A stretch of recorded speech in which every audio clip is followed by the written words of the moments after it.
সেই যে এক এবং অদ্বিতীয় পরম পুরুষ, তিনি হচ্ছেন ভগবান। এবং তার গুণ অনুসারে এবং লীলা অনুসারে তার নাম রয়েছে। তার নামটি আমাদের মতো কাউর দেওয়া নাম নয়। আমাদের নামটা জন্মের পরে কেউ না কেউ দিয়েছে, সেই নামে আমাদের পরিচয় হচ্ছে, কিন্তু ভগবানের বেলা তা নয়।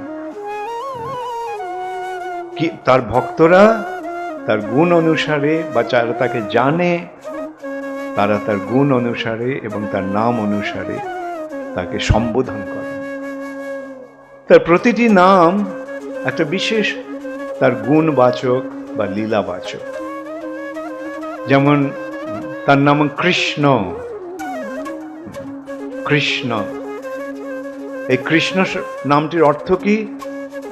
কর্ষতি ইতি কৃষ্ণ, যিনি সকলকে আকর্ষণ করেন, তিনি হচ্ছেন কৃষ্ণ। ভগবান সকলকে আকর্ষণ করেন, হ্যাঁ, তাই তিনি কৃষ্ণ। তিনি সকলকে আনন্দ দান করেন, ভগবান সকলকে আনন্দ দান করেন, তাই তিনি রাম, রাম।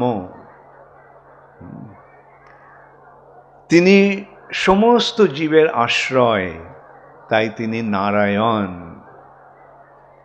তিনি সমস্ত জগতের, এই জড় জগতের সৃষ্টিকর্তা, তাই তিনি বিষ্ণু।